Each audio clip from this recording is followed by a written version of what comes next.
Cześć, witamy wszystkich widzów Hardriff.pl. Dzięki uprzejmości Metal Mind. Jesteśmy tutaj z Christoferem Johnssonem, liderem zespołu Therion. Jesteśmy tutaj po to, żeby zadać parę fajnych pytań specjalnie dla Was. Hello Christofer, how are you doing? How's the tour so far? Hello, we're doing quite well, even though we've caught a virus on the bus, so everybody are sick like dogs, but we're doing really well on the tour, and we had a really good pre-sale for today's show, so it's going to be the most well-visited concert on this tour so far tonight. I think we'll sell out. Can you say something about the supports you've brought to this tour? Why those bands? I usually get presented two bands and I say okay or not.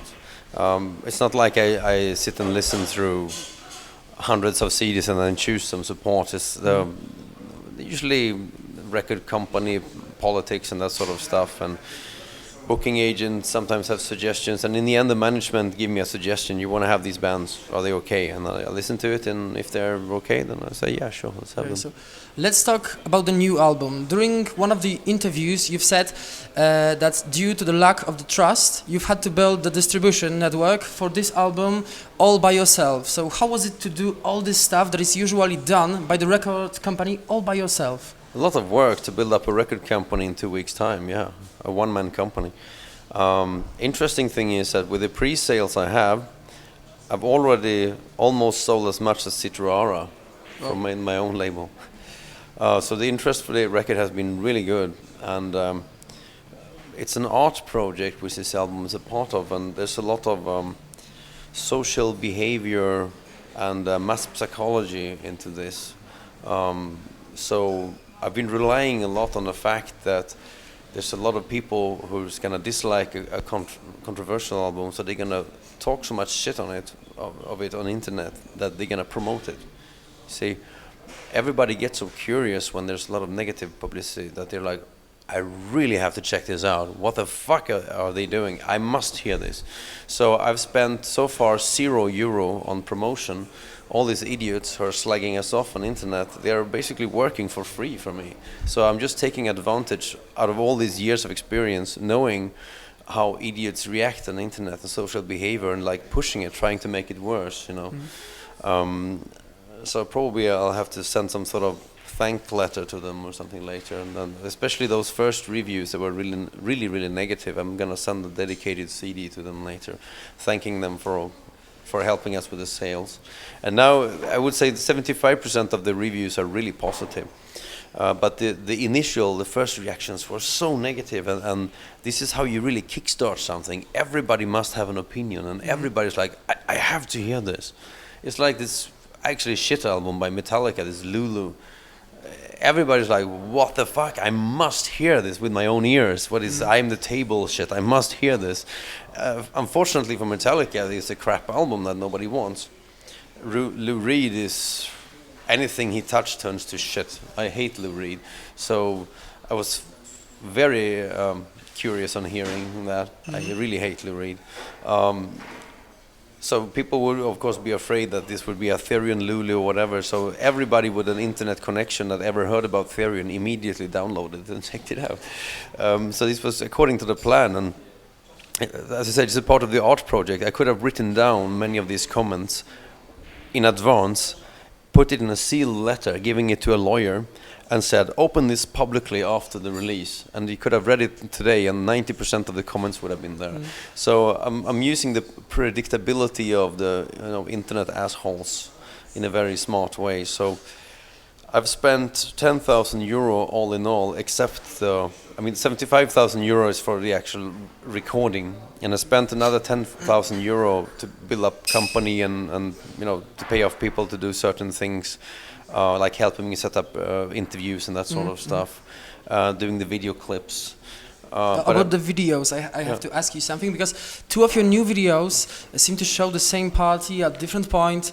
Will there be any more videos telling this story? So like no, that's a part of the art project also, to not explain these videos. I will explain them later. That to put them out first without an explanation, and let especially the internet idiots to have negative comments like, what the fuck is this, and they look like blah blah blah, and this is the worst thing I've ever seen, and the band is doomed, and blah blah blah blah. Then everybody's like, oh, I have to check this. All of a sudden you have like, in one day, tens of thousands of views, and everybody have to see it. And in these days where you cannot buy advertising place for video clips unless you would go regular national TV, you know, like first a commercial for washing powder and then you know, for hundreds of thousands of euro, and with no MTV, no Viva or anything like that anymore, how do you get attention? Well, you need to work the functions in the head of people who have this sick need. As soon as they dislike something, they must tell the whole world about it because they're so important. This crap, and with Facebook and everything. So I've been studying this for a long while and always registered how people work, and I said, well, if I don't have the money to promote it the ordinary way, then I have to do it in a smart, poor man's way, and it works better than expected. I mean, so I thought initially I would release the videos, explain them 1 week later, but I read so hilarious comments, and I said I'll wait for at least another week before explaining them. When we will see the new videos? There will be 3 more videos, but they will be high budget. You see, these 3 videos was recorded for 3,000 euro all in all, 1,000 euro each. We had a day off on the South American tour in Chile, and I have a contact there with a very good video director, and I told him, we say in Sweden, to boil a soup out of a nail. It's an old saying that you can create something out of nothing. I have 3,000 euro. I want to make 3 video clips. I know this is ridiculous, but you know, it doesn't hurt asking. And he pretty much said that, you know, it's the costs for just equipment and that sort of stuff. I mean, everything would have to be volunteer. We could pay nothing for locations. We could pay nothing for nothing. We could basically only pay for some equipment things. But he really liked the idea, and the only thing I could give him was, like, if this thing works well, we will do some high budget stuff, and then I go to you. Then you get to do the high budget stuff as well. So he's completely into this art project, taking the risk with this. So we had tons of volunteer people, and finding, as I said, the worst, most dodgy, disgusting pub you can find in your own country. Yeah, I understand that. I don't know what he told the owner, but we managed to be there for free. Right. And there's a lot of messages and a lot of personal thoughts and things into these videos that almost nobody seems to realize, and it's interesting. You've recently revealed the rock opera project, so can you tell us something about it, like the plot line, or how many musicians will you be working with on this one? We have no idea. The thing is, I started to write on a classical opera 10 years ago, and around 7 years ago I was completely stuck with it. See, I can write the highlights, the famous parts, the strong melody parts, but all this transport music, taking you from A to B, the not so important parts of an opera, I can't write them. I think my brain is damaged by rock music. It needs something to happen all the time, and if you write a 2-hour opera or longer, you cannot have too much information. You need to have the more silent parts just transporting you. So at some point I realized maybe I shouldn't be writing a classical opera. Why do I need to do it? Is it some ego thing, or why do I need to do it if it doesn't come natural? So I thought, let's make Therion music out of it instead. So what we have is 40 minutes of classical music, and we have the decision to do it. That's all we have. So next autumn we're gonna rearrange all the Therion stuff, all the classical music into Therion, and we will write more music, and we will decide what theme to have, size of orchestra, probably chamber orchestra, because we can't make a too expensive production and nobody will stage it. And we're gonna work on everything ourselves, design costumes, draw scenery, staging, choreography. If we fail with something, we might take professionals to help us with things like choreography and so on, but the idea is to really try to do everything ourselves. The new album consists only from covers in French, so why did you decide to do something like this? Well, I always wanted, well, not always, but at least since 2005, 2006 something, I've been thinking about making a cover album. Not this typical cover album where you play some favorite songs. I mean, who needs to hear Iron Maiden Number of the Beast in another version? That would just waste of time. That's something we could play on stage, ending a set just for fun. But I had the idea when we did ABBA's Summer Night City, because I met so many fans that say they hate ABBA and they hate that song. They think it's silly 70s disco music, but they love our version. So I had the idea of making a Therion album of songs written by other artists. But it should sound like Therion, totally. But is it set in like this Therion concept? The meaning of Therion name is the hidden source of life, the beast, the id in psychology. So how does it fit in this concept for a band? It's just a good band name. Ah, okay. So the idea for a cover album was there for many years, but then I realized that half of the covers I wanted to do were these old French songs from the end of the 60s. I thought half the album is going to be French, so why not do it fully French? And then I had the idea for the entire art project because I knew how reactions would be, and actually 75% of the people seem to like it, 75% really hate it. I thought it would be the other way around, that 25% would love it and 75% would hate it, but it's been incredible how well it did, and people called me mad for thinking I could sell it straight to fans. But you see, if you have a record label, and if you sell it straight to fans, the ratio is 1 to 10. That means 10 people would need to buy it from the record label to give us the same support as if they buy it straight from the band. So normally I need to sell 50,000 records to break even with our budgets. Now I only need to sell 5,000, and I think we're selling around 4,000 on the tour. That's great. So when I put it into retail later, I would need to sell then maybe 3,000 more to break even, and we're already over 15,000 pre-sales, so it's doing really well. So I would like to focus on the old times for a moment and on Therion's music in general. In the early 90s, you've been playing in a death metal band called Carbonized. And despite all its... Not really death metal. They were a death metal band from the beginning, but when I joined... yeah, they were influenced by grindcore, kind of. Yeah, we did psychedelic stuff. The first album was grindcore. Second album was, I don't know, weirdcore. A lot of Voivod influences, Black Flag. The Screaming Machines. That has nothing to do with death metal. That was just a very...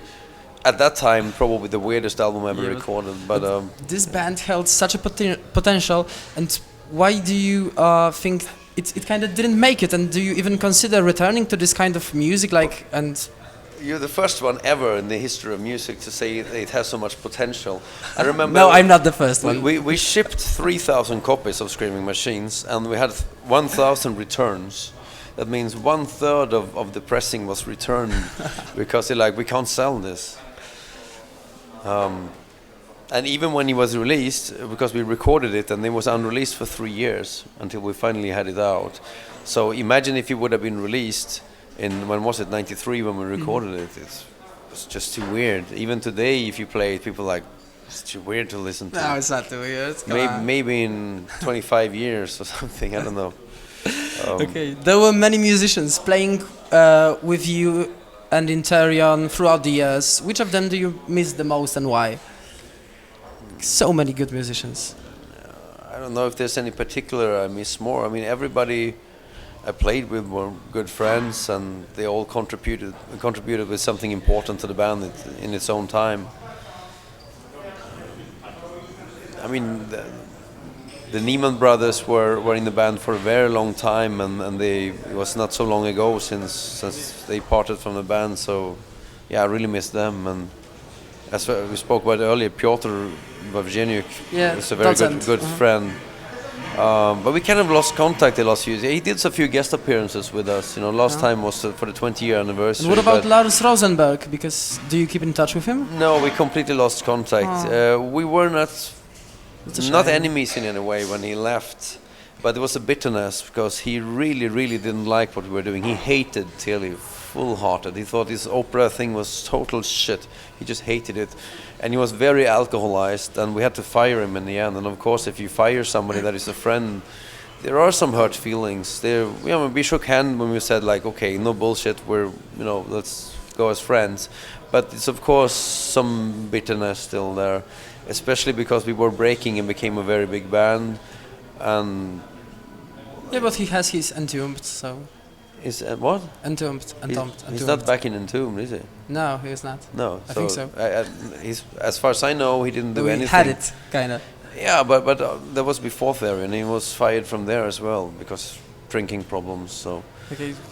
he was really so alcoholized at the end that he played so bad we could have invited anybody from the audience to play the bass. It would have sounded the same.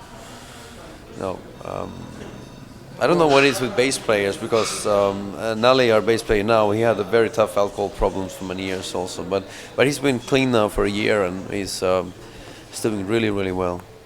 Speaking of the old times, you've always been quite a big fan of Celtic Frost. Yeah. Do you still look for inspiration in their old records? No, I don't think I had inspiration from the records to write my own music since Lepaka Cliffoth.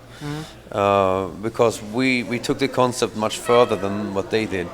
But I still like and will always like the music, and I will always see Into the Pandemonium as one of the most groundbreaking albums I ever did. And without Into the Pandemonium, I would never have gone the path I did. I actually had maybe more inspiration from Uli John Roth and Eloy and a lot of 70s bands, but without Into the Pandemonium, I don't think I would have connected it. Like, hey, you can do this with extreme music too. Celtic Frost showed that you can take whatever you like, put it into metal. It's okay. If you like 70s progressive rock, well, put it into your metal. You know, why not? And how did you like the new Tom G. Warriors project, Trypticon? I only heard a little bit. It's pretty good, but I think after Into the Pandemonium, they painted themselves into a corner. They cannot top it. Whatever they do, it's just impossible to do anything more groundbreaking in your own time. They were so ahead of their time, and it's not only Therion. Also, Ask the Gathering, Paradise Lost, Tiamat. They will all say yes. Into the Pandemonium. This is what opened our eyes. Celtic Frost. A few years ago, you've helped Daniel Ekeroth with a great book called Swedish Death Metal. What was your role in this process, and what do you think about this kind of publications? I don't think I really helped. I was just interviewed for it. Oh. One of many people who was interviewed. Yeah, but what do you think about this kind of publications then? I think it's fun, you know, doing this kind of documentaries, and you know, especially when there's inside information, bands telling things. A lot of things you take for granted when you were a part of the scene in a certain time, but then there's a lot of myths about it, and young people who managed to find old demo tapes as MP3s, you know, that were not there. It's interesting reading for them, of course, and you know, we're becoming old men, so it's, you know, it's fun to read about these old times. Okay. Now everybody's like 40 years plus, have kids and houses and Volvos. You've been working on the Therion albums not only as a musician but also as a producer, and there's only one band's album which I know of you've produced to this day, and it's Epitaph, I think so. And do you get any offers from bands asking you to produce their stuff? It's been a few, but not that much actually. I think when I did Epitaph, it was more they were big fans of it, and you know, I didn't know what really producing meant, so I was just going there and, you know, screwing a bit on the guitar sound and, you know, bass drum maybe. So I had a few ideas for them to improve some vocal stuff, but it was more like a fun thing to do. I think today I could really produce a band, but I wonder if bands really want to be produced, because a producer is somebody that should tell you, this is not good enough. You think this was cool, but it's not. You know, you should do it this way. A lot of producers are thinking the wrong way, though. They're thinking, what will be selling? I don't think from that way. I think of just personally how I could like the song more, or how it could sound more professional or whatever, in a timeless way. If there was a band that would be very flipped out, I think I would probably be a good producer for them. Otherwise, no. But this is much of my role. Like, take Gothic Kabbalah, for instance. I didn't write the majority of those songs, but I made a lot of very important changes. I think I'm not a very good instrumentalist, and I'm a good songwriter, but my biggest talent is that I see things that others doesn't see in music. You can take a song like TOF. It's a great example. A song on Gothic Kabbalah. Guitar player Christian Niemann wrote the music, but he cannot make vocal lines really. So people had different suggestions, and then Mats Levén was like, "Oh, I have vocal lines. This is how it should be." And then the drummer was like, "No, I have vocal lines. This is how it should be." And I immediately thought, okay, this one works there, this one works there, the other ones you can throw away. And they were both unhappy. No, it's too many chefs. We should use mine there. And the other one is, no, use mine. And being the boss of the band, I can just say, no, we use these ones, and that's it. And these are the ones that worked, because people always have a lot of egos into it, and I have really zero ego when it comes to music. I don't care who writes a song as long as it's the best song, and I don't care who did the arrangements as long as it's the best possible one. And there was one place where we didn't have any vocal line good enough. I just said, none of these are good enough. We have to write something else, and then we found something out. And today, these people involved in it, they probably forgot all about that. Like, I was there, I was writing the song. When you do something and people not always really notice what you do, it's just some invisible thing to put things right.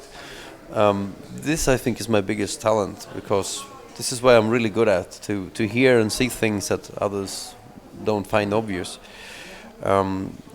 That's probably why Therion was always very much ahead of its time, like mixing keyboards into death metal. Yeah, I want to ask you one very important question, heavy because metal. Yeah, Therion's music have been always changing, and you always underline that it's important for you to change and go to like new levels of music. Do you still consider Therion being a metal band, or do you think that you've kind of went somewhere beyond that? A lot of things we do are metal, a lot of things are not. It's not so easy to say like a label, like, okay, this is this, this is that.